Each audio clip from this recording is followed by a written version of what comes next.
it's Miss Linda here, just popping in today to show you a little bit about Overgrad. So Overgrad is the program that we use to keep track of our applications and sending our transcripts. And there's a whole lot of things that we can do in Overgrad that will help us with our plan and our transition to life after high school. So today I'm going to show you how to sign in, and then I'm going to show you a few of the features in Overgrad that you'll probably use, as well as how to send your transcript. So the first thing that you'll want to do is go to overgrad.com. So it's overgrad.com. And I'm logged in as myself right now, so I'm going to log out. And what you'll do is you'll want to click log in right here. So when you log in, seniors, when I created your accounts, this was before you had the Gmail email. So what we decided to call your email addresses was your first initial, your last initial, and then your student ID, whatever that may be.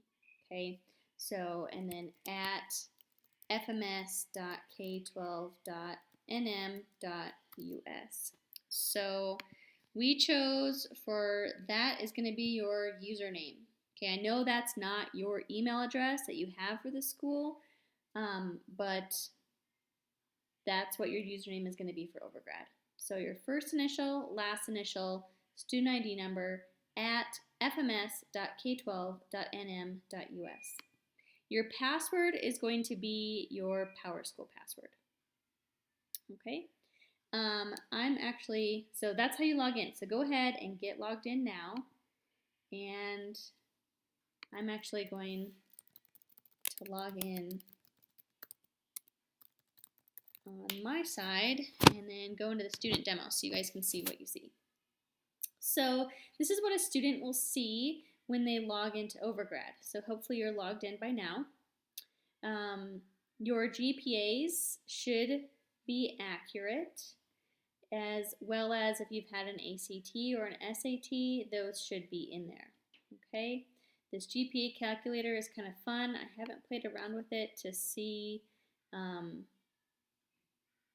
like how accurate it is based on our weighting and how we do things, but might be kind of fun for you to play around with. Okay, so if you want to see what your ACT scores are, you can click there. We haven't started doing our course plans or anything, so there's not really anything there. If you want to add colleges and start watching colleges, you can do that. I think I had a lot of you start doing this last semester or probably last fall. But the most important part here is the college applications section, okay? And when you click on View App Info, it brings you to all the schools that you said that you applied to. So this student demo has applied to quite a few schools. And it shows, has he applied already? What was the application type? Has he requested the transcript? Have you requested the transcript or not? So it'll show all that based on the schools that you add. So this is what we want you to do this year. If you apply to a school, we would like you to come into Overgrad and add that school onto your applications. Okay, so let's just say you apply to the University of New Mexico.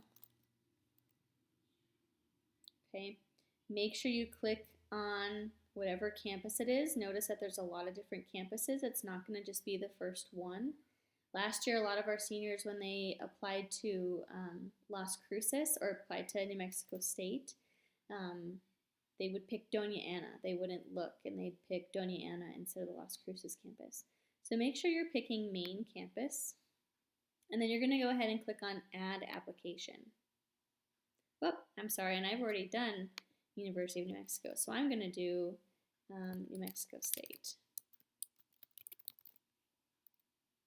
Okay, so you gotta kind of scroll down until you can find the main campus. Don't always look at if there's multiple campuses in the town. See, Doña Ana and main campus are both in Las Cruces. You wanna make sure you get the correct campus. And then you can add the application. Application type, don't worry if there's something that says no matches found. You're probably going to be applying through the website, and do this after you've applied, or if you want to put them in there to tell me that you plan on applying there, that's okay too. And then click Save. So this brings up your application details of the student name applying to this campus. It's going to show you what they require sometimes. And it's going to, if you have a recommendation already loaded, you can send that recommendation. Don't worry about this yet. We're not quite deep enough in Overgrad to get there. But this is the part that you're going to want to pay attention to. The transcripts, the mid-year report, and the final report. So in order to request your transcript, so you'll notice that after you apply to a college, they want you to send your transcript in. And this is how you're going to request to do that. You don't have to email your academic counselor. You don't have to email me. You don't have to email Mr. Hopkins or Ms. Calcott. All you have to do is come onto Overgrad and do this. And that saves a lot of time both ways. And if you do email one of us, we're going to tell you go onto Overgrad and submit that transcript request. So this is how you do that. All you have to do is click on Send Document and click on Transcript. Okay. You don't have to do ACT or SAT report because those are on your transcript. You don't have to do mid-year or final report because those come later on in the year. All you have to do is click on Transcript and submit the request. Okay. Once you've done that, it shows, okay, this is when you requested this document to be sent. Okay. And it's still being requested, which means that I haven't or Ms. Calcott hasn't done it yet, right? Once we get in there and we say, oh, look, Joe needs a transcript sent. On our side, we can send it real quick, and then you'll be able to see, like this will change, and it'll say it was sent on a day, so you can confirm that it was sent. All right, and that's all I have for you right now. I want to make sure that everyone can get into Overgrad and everyone knows how to send a transcript request. So thanks, guys, and if you have any questions, feel free to email me.